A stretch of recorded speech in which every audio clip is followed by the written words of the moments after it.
Nova Nessus believes dairy deserves more. That's why its biosolutions are designed to take your dairy to the next level, delivering better flavor, texture, and clean label appeal while supporting sustainability and efficiency. With over 100 years of expertise and science-backed innovation, Nova Nessus helps you create products consumers love and trust. Ready to transform your dairy? Visit novanessus.com and discover how Nova Nessus can elevate your business. Now on to the show. This is the Dairy Download, brought to you by EverAg Insights and the International Dairy Foods Association, where we offer extra sharp market and policy insights on dairy. I'm your host, Phil Plord, an advisor at EverAg and the Executive Director of the Wisconsin Dairy Products Association. I'm your co-host, Kathleen Wolfley, Head of Insights at EverAg.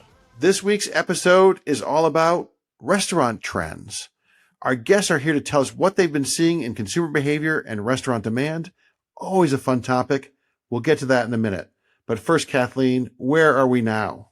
Well, Phil, CME spot prices as of Friday, June 26th. CME block cheddar down to $1.42 per pound, 3 cents lower on the week. Spot butter closed at $1.65, a dime higher. And the spot non-fat dairy milk market is at $1.60, 4 cents lower on the week. Phil, what is the most important thing right now? I think it's squishy domestic cheese demand. You mentioned that blocks down this week. They were even lower at one point than they are today. When you look at the last 4 weeks of natural cheese sales volume at retail, according to Circana, down 1%. When you look at the last 4 weeks of QSR traffic per Placer AI data, down about 3%. And we're not really firing on many cylinders here domestically. Prices are a little bit lower at retail, but they're not sharply lower. Promotional activity has been just so-so. We hear from our clients that it's just the offtake is just, not great. It's not a disaster, but it's down and doesn't seem to be going anywhere, and lower prices haven't really helped yet. I keep waiting to walk into the grocery store and see like 10 for 10. 10 for 10 type deals. Maybe we're not that types of pricing just yet in the CME, but still. That 150 spot kind of should get you into that zip code anyway. It should at least start to encourage a bit more promotions. I keep wondering, are retailers trying to hold on to category dollars, or what's the deal here? But generally, I agree with you that it just seems pretty squishy out there in the cheese demand side. It's nice that there's plenty of exports, and that's keeping things from being a real price disaster. But down 1 on retail and down 2-ish on food service isn't a great place to be. Well, that brings me to my most important thing, in that I think export competition might start to get pretty tough out there. Europe has been growing in milk production. And sure, there's reports of heat in France and Germany that could start to stir up some of that heat stress talk generally for dairies there. But milk production in April was still up 2%. Cheese production was up 2% in April as well. The Germany milk production data shows weekly output up. France has actually turned higher as well in the most recent data. That all leads me to say more milk equals more cheese. It equals more skim milk powder and more butter. And prices in Europe are coming down. Would you like the little quick summary? EEX mozzarella this week down 6.7% in US dollar terms to $1.67. European, the Dutch quotation on butter down 2%, kind of sits at $1.89 on 80% fat terms, but down 2% this week, down 2.7 last week, down a little bit the week before. Powder prices, Dutch quotation on powder, down 3.2% this week, 1% last week, 2% the week before, 6% the week before that. Yeah, hello competition. Yeah, the competition is heating up. And sure, at $1.45 on cheese versus $1.66 on EEX mozzarella prices, at least on paper, it suggests that we're maintaining that 20-cent discount. But I'm concerned that folks might start running up against some more aggressive competition in those markets. And there's been some commentary recently that maybe the demand isn't quite as strong as it had been at the beginning of the year. Did people in markets like Southeast Asia bulk up at the beginning of the year because the cheese was cheap and powder was cheap. They didn't have as much inflationary pressure. And today you turn around and energy inflation is here and folks have stuff in the coolers. Do they need as much? We need those exports. Can I go into my stat of the week next? Well, who would I be to say no to that? Go ahead. The US dollar index is up 0.5% on the week. It's at new year-to-date highs and the highest level in a little over a year. So maybe that's 3 stats all in one. But I think this is important from an export discussion perspective because a higher US dollar does create some potential headwinds for buyers in the global marketplace. As if we weren't gloomy enough. I know, sorry. Yet falling prices in Europe in euro terms and a rising dollar, which means the fall in US dollar terms is even greater.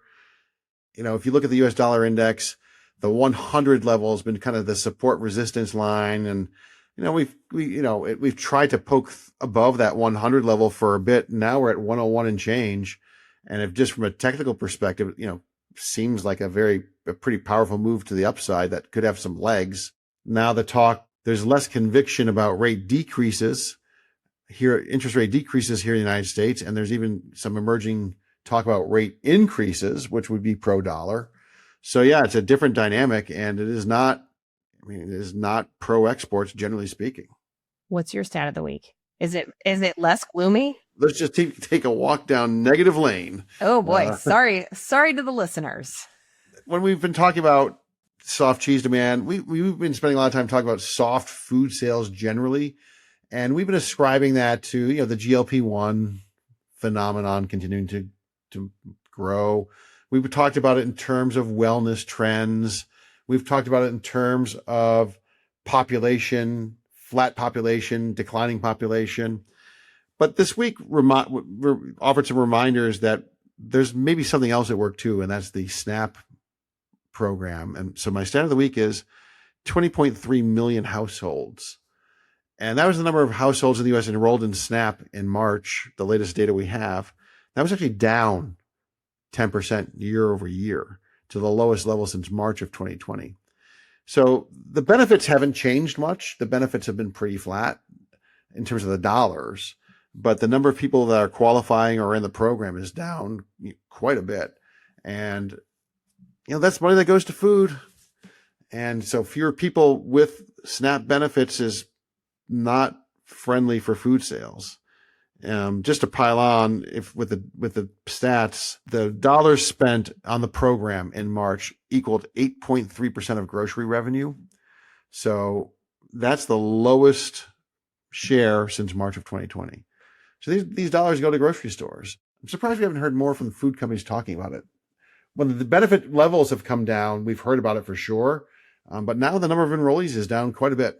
Did some of the changes from an administration perspective, do you think that pulled down the enrollment numbers? Somewhere in the legislative stuff that's happened in the past year, there's been a tightening of standards. Some talk about fraud reduction. I don't, about, people that shouldn't be qualified that were in there that aren't there anymore. So yeah, I think, the standards got tighter along the way here, and that's part of the issue, or explains part of the decline. Okay, fearless prediction time. What you got? On Wednesday of next week, I think the high temperature here in Madison, Wisconsin is going to be 92 degrees. Yeah, that's whatever. The feels like is like 103 or 104. Woof. So my fearless prediction, my weak prediction that's going to lead to my fearless prediction is that, I predict that we will have lots of talk next week about milk production and heat.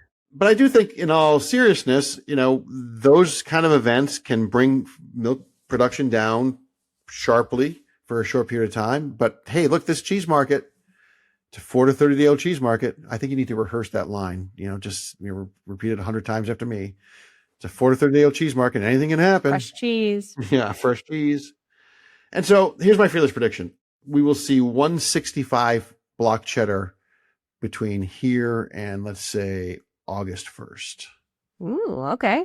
The high for the year is 167 and a quarter. I'm so far, and I'm still thinking that might be the high for the year, but we might crank this thing up a little bit the next couple of weeks as it gets hot. I'm also going to go with a cheese fearless prediction. I think that cheese exports in the second half will be smaller than the first half of 2026. Okay. Is that the price pressure you talked about? Yeah, exactly. All right, Phil, great conversations this week. Let's get to our first guest. We're delighted to have Ryan Smith with us today. Ryan is the president and CEO of Rubix Foods, a full-service product development house with end-to-end manufacturing capabilities across the U.S. Rubix partners with some of the fastest-growing food and beverage brands across food service, retail, CPG, and industrial manufacturing. Ryan brings more than 30 years of leadership experience in the food and beverage industry to this role. Ryan, welcome to the Dairy Download. Thank you, Phil. Rubix Foods does some really cool things. Tell us about the company and how you got there and what you're doing today. Yeah. So at Rubix Foods, we really focus on customer-driven innovation. And it's really grounded with the consumer insight that we can bring to our customers. As I just said, like, it's an exciting place. It's a fast place, fast-paced organization. And we need to move quick because our customers move quick. And so staying in pace and understanding the pulse of the consumer, it just means everything to us. How did I get there? Maybe a series of changes along the way. I started in all things retail with Meyer. I transitioned to the Coca-Cola company. And then I was with the AB Mauri Group in terms of bakery, went to Kerry, and most recently at Ajinomoto. So I think what I bring the team is a unique perspective of retail operations, direct store delivery, and then the ingredient portfolio, all leading hopefully to success with our customers, consumers. So what's a good example of a product that Rubix makes? Yeah, so we would be the engine behind some of the most successful limited time offers. And so I can't get into the details in terms of the customers, the brands themselves, but I can tell you the concepts. And so a really good example would be in the spread category, where we partnered with a leader in their space to deliver a once in a lifetime opportunity for their most successful limited time offer in the spread category. We play in areas like cold foam, in all kinds of different fun aerosol products, butter compounds, and in spreads, dips, sauces, many of which and most of which are dairy based in nature. So that gives us a ton of opportunity to play with them in terms of, texture, flavor, ingredient and nutritional profiles. And so that's a few of the things that we do. Tell me a little bit about your test kitchen and your facilities at headquarters. I've had the privilege of seeing that firsthand with my own eyes. And it's pretty fascinating especially for anybody in the food industry, but even for somebody outside. What happens, or, just talk about some of the stuff that happens in a test kitchen development environment. It's pretty cool stuff. Yeah, it's a little bit like a Willy Wonka environment, but in all things food and culinary. So it's so exciting. We have all of the equipment that we could mimic that our customers would have, specifically in a quick serve restaurant environment or in a fast casual. So the way that their lines would be designed is all replicated. And then what we have that really sets us apart is it's supported by a pilot lab, and that pilot lab is FDA approved. So in the world that we focus on, to get to a core menu item, often you go through many iterations through the customer stage gate, their design review, lots of different names for it. But if you were a particular brand and you said, I really only want to trial, we were talking about spreads, I only want to trial that spread in 4 restaurant locations, it has to be ready for consumer consumption, and it has to be FDA approved. We would run that in one of our pilot lab pieces of equipment, run it through the proper metal detection X-ray machines, and then out the door to those 4 locations for the customer. And what does that usually look like in terms of time? We might get that request on a Monday afternoon that it has to be in the stores by Thursday. So we have to move with velocity and execution at the same time. Rubix is headquartered in Jacksonville, Florida. And I heard one time that, oddly enough, Jacksonville is a very robust test market. Do you guys do any consumer paneling in Jacksonville? For I don't know if it's the demographics or what makes Jacksonville a special place, but I have heard that, and I've seen the room. It's pretty interesting, isn't it? I think that you could say that that is a true statement.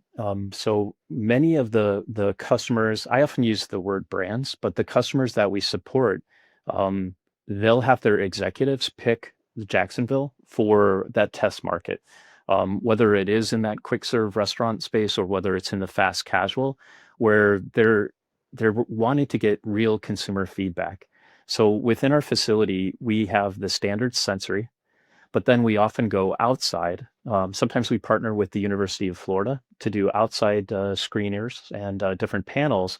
And then we have enough data that when they pick Jacksonville for that particular test market, we can say this is supported by the individuals who you really want to get feedback from, the people that dine in those restaurants.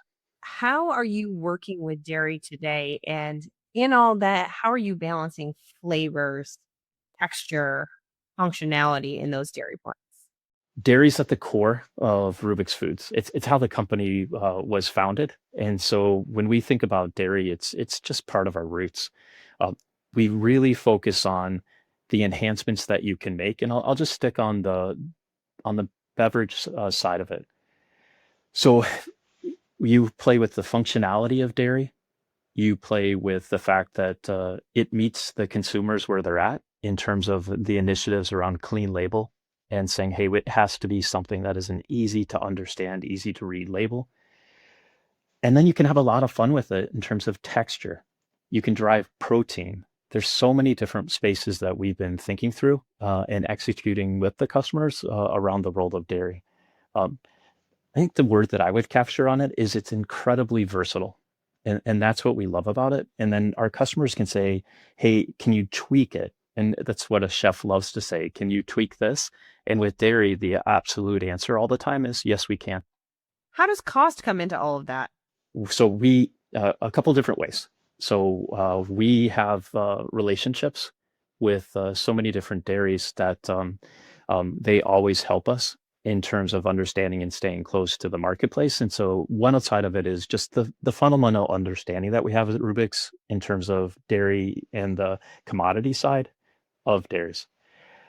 When you think about the cost, I'll go back to the beverage situation, which is if I'm adding in ounces of a beverage refresher that has probably a small amount of cream that we added, and then we worked with our manufacturing partners to build out the system.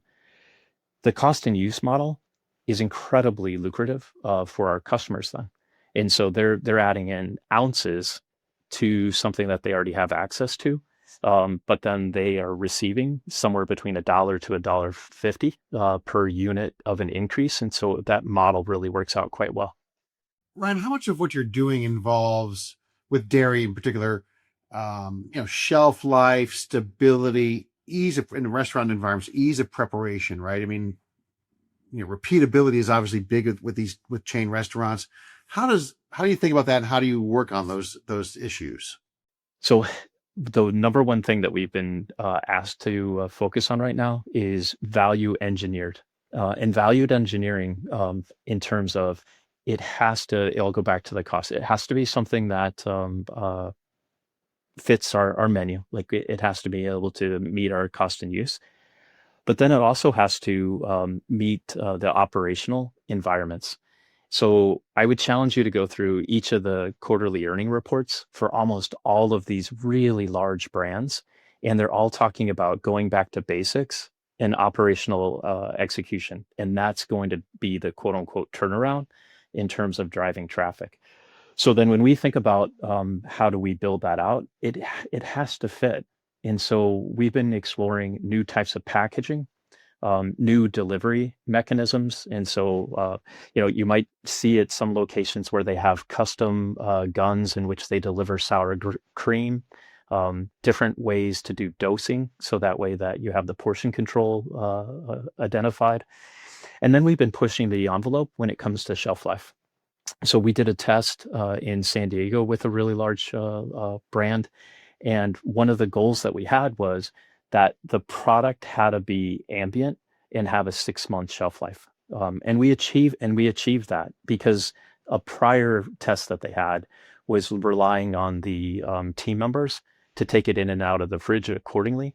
And we needed to eliminate that variable. And so it just kind of continued to push the envelope on both the packaging, the texture side of it, and then the shelf life. Okay, let's talk about the future. What emerging trends are you seeing in dairy foods and beyond? And in your mind, how can Rubik's Foods help restaurants meet those customer needs? The future is elements of where people are playing today, and then where they're not playing. And so the one is in this area of beverages. We've seen the uptick in terms of all the large brands that are coffee based and how fast they've gotten to scale. If you analyze those particular coffee builds, they contain large amounts of dairy, and so much so that maybe 40% of a particular brand's daily cups of coffee have some sort of add-in or on top that is dairy based. So I think, the future of food service certainly includes enhancements that are part of a dairy portfolio when it comes to a coffee application. The other part that is just getting started is a combination of the protein element, the opportunity around fiber, and I think we're just starting to see that come to life within those quick serve restaurant channels and then fast casual. The other piece is, and I know it might not sound too incredibly important, but like just the familiarity of comfort foods and some sort of indulgent.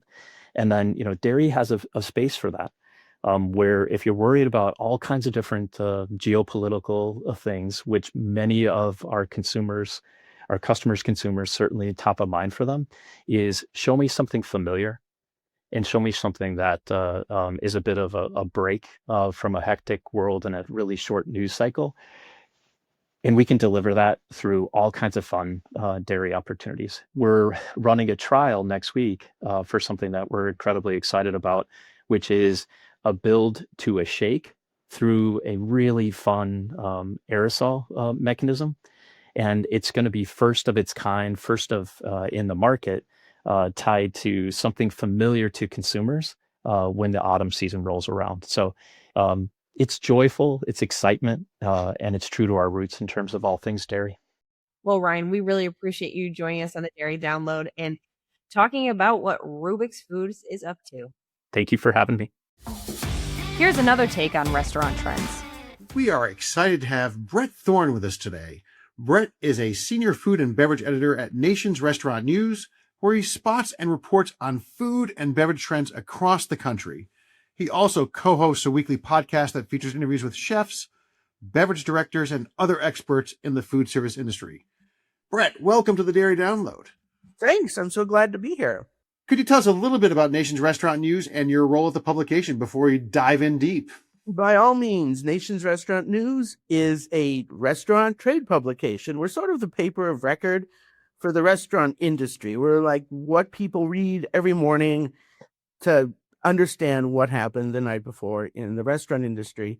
I've been there a long time, 27 years. So I started as assistant food editor when it was a weekly magazine, and that was it. And now we still print the magazine once a month, but obviously we have daily email newsletters and a bunch of sort of specialized newsletters based on different segments or categories in the industry or topics, as well as podcasts, videos, social media, all of that stuff. So, we're an entire media ecosystem now, as opposed to the little weekly magazine that I started. You spend your time on looking at menus and menu trends. I sure do. What are you seeing right now in general, and what are you seeing when it comes to dairy? This year, there has been an absurd obsession with protein. Like Americans don't get enough protein. Let me tell you, everybody, I'm not a nutritionist, so I shouldn't say this. Americans get enough protein. According to any health expert out there, we get enough protein for the most part. There are some exceptions, but we get enough protein. But nonetheless, consumers want more of it. And this is actually really useful for dairy because a lot of the protein that they're interested in comes from dairy, particularly in the form of milk and now protein milk, which is hilarious because, as everybody who listens to this podcast knows, milk already has protein in it. But they're adding more, often whey protein, also useful for dairy. And that is being added to all sorts of, mostly coffee drinks, but other drinks as well. And so protein is a huge, big thing. And adding protein to the protein that's already in milk is also a huge thing that's going on. So, and I'll hypothesize here, one of the reasons that we're seeing more and more of this is it's, again, protein deficiency notwithstanding. It seems to be working, right? If you look at Starbucks, they've been crushing it since they started offering the protein lattes with a special cold foam beginning in late September. Their sales have been up every month since, or their visits anyway have been up every month since. So how much, copycatting, if you will, is there in the restaurant industry? I mean, it worked for Starbucks. You see it elsewhere. You see it everywhere. Is that a phenomenon? And it seems to be working, right?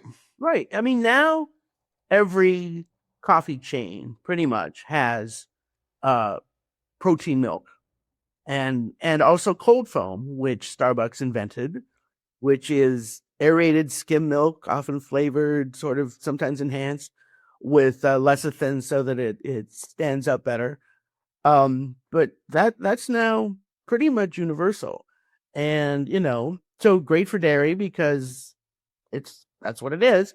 And also, I think one of the driving factors is social media because you have that, multicolored ombre effect that looks good on the TikTok and the Instagram, which is, increasingly important in restaurants and particularly for beverage. I'm not exactly sure why beverage has more traction than food on social media, but I mean, when I post a picture of a drink on social media, it generally gets more attention than food shots. Not exactly sure why, but it seems like a pretty standard thing that's happening. So, of your menu hunting and reading, what feels genuinely new and unique versus something that's been either on menus for a while or people have been talking about for a while, but is now only getting more attention? Well, I mean, the cold foam thing is about 5 years old. I made up that number, but around 5, something like that. And the addition of protein to it is genuinely new. Then there are dirty sodas. Are you familiar with dirty sodas? Take a soda, you add something to it, but often dairy for that same ombre reason, or although also non-dairy milk substitutes like coconut milk. And that is kind of new, but it's also been around forever. Let's talk about something else that's new, which is the rise of GLP-1 medications. Now, that's certainly helping fuel the protein trend in some quarters, sure. and the dairy protein trend, all that stuff. But certainly GLP-1 has some downsides for the restaurant industry. Can you talk a little bit about what you're seeing there, what the talk is, and how are restaurant companies going to adapt to the GLP-1 phenomenon? Yeah, GLP-1s are really interesting because it's the first diet medication that actually works, which is exciting. And it is true that if you're following your GLP-1 regimen properly, you need to eat a lot of protein, or at least focus on making sure you get enough protein because you're going to be eating less, your appetite is diminished, and you're also going to be losing weight pretty fast. And so if you don't get enough protein, you can lose muscle, which nobody wants to do. So in that case, you need to have protein. And so people are ordering differently. And they're ordering a bit less when they go out. But there are ways that restaurants are adapting. Smoothie King was the first restaurant either at the end of 2024 or early in 2025 that added a GLP-1 menu with protein enhanced smoothies. And other restaurants can adjust by understanding what people on GLP-1s want, which is hydrating elements, cucumbers, for example, things that will help quench their thirst. They seem to get thirsty more easily and want to have their thirst quenched. Obviously, dairy can work in that regard too. And they want to eat less, so they want food that is flavorful but smaller. So if instead of selling 3 tacos, you sell 1 taco, that can appeal to the GLP-1 audience. There are plenty of downsides that restaurants need to adapt to, but it also presents the opportunity for menu innovation and producing items that will satisfy the cravings of people who are on GLP-1s. And they have cravings, they're just different. They're not a huge chunk of fatty food. It might be something that's sort of lighter and satisfying. So going back to the dairy conversation, when dairy is showing up in menus, where do you see it most often featured? Even more specifically, looking at day parts. I mean, most of the dairy that I see is on pizza, absolutely, and all on burgers. Everybody wants some melted cheese on their burger. There's plenty of continued opportunity there, and like specialty cheeses like Havarti and stuff on burgers, and brie, which is cool. And of course, in desserts, the little custards, plenty of those going on. A lot of ice cream, and various different types. There's always flavor innovation going on with ice cream, especially these days. Dairy is something that I think transcends day parts. Certainly here in New York, we like to have a bacon, egg, and cheese sandwich. It's going to have plenty of cheese on it. And I think there continues to be opportunity for all sorts of different dairy products. I think you guys would probably know better than I whether people are drinking less milk per se. I think probably they are, but It's kind of bottomed out. They were. I think proteins actually helped bottom it out. That makes sense. But that could be a dairy marketing question, reminding people that dairy has protein.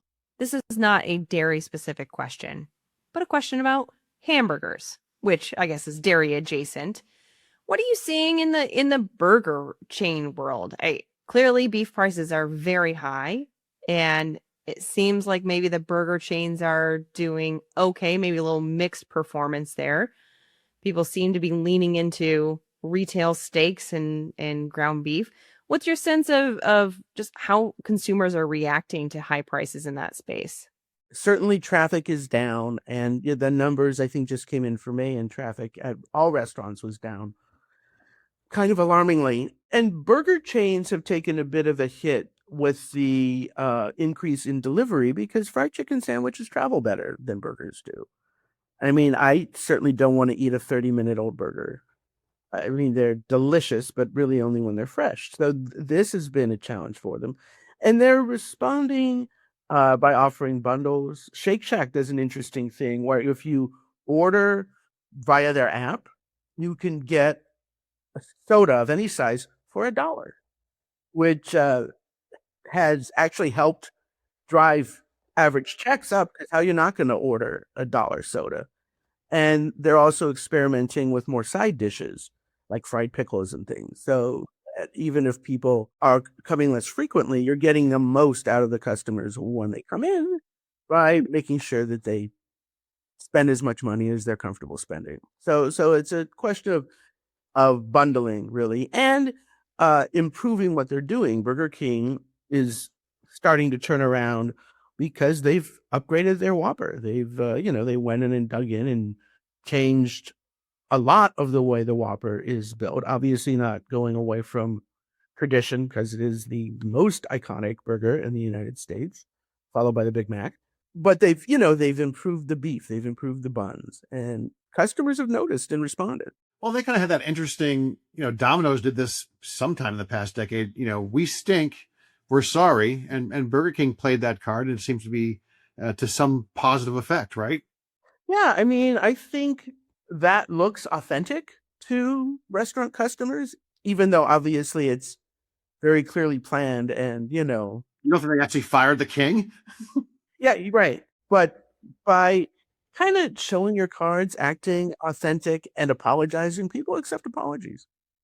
So I think that kind of marketing works well, as long as you deliver. I mean, Domino's had to actually improve their crust for people to get excited by it, and other elements in their pizza. And Burger King has been working on doing the same thing. Let's talk about economics briefly for a second. So if you follow the Placer AI traffic data, you can see that QSR visits have been soft since gasoline prices crossed $4. But there's right, the economy, consumer health, how much of what we're seeing like at this moment in terms of restaurant traffic is tied to economics and inflation, lingering inflation and adjacent inflation? Where does the industry sit in your estimation in the world of consumers' attention spans or ability to pay?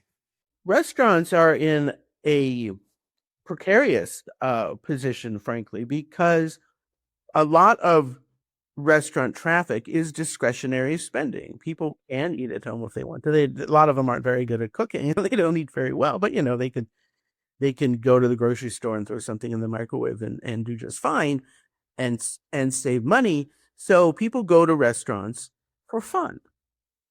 But it is something that if they're either worried about their income or freaked out by gas prices.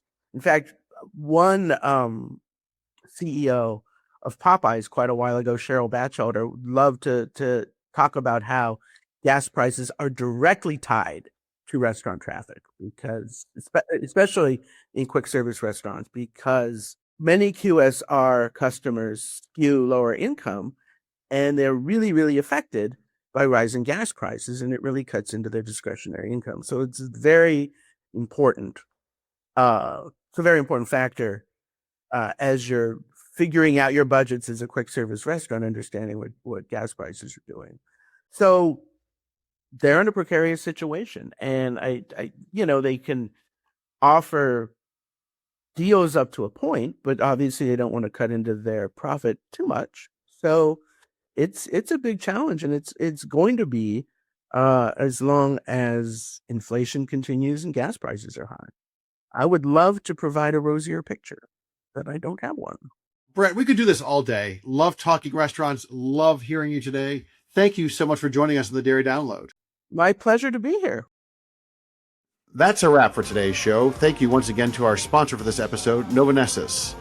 As always, we want to thank our production team, Maggie McLean, Mariah Minnick, Andrew Jerome, and Jeff Cullen at IDFA, and Abby Bauer over here at Everag. Remember, if you enjoy the show, hit the subscribe button and leave us a favorable review on your favorite podcast platform. Thanks for listening to the Dairy Download. Until next time, stay sharp.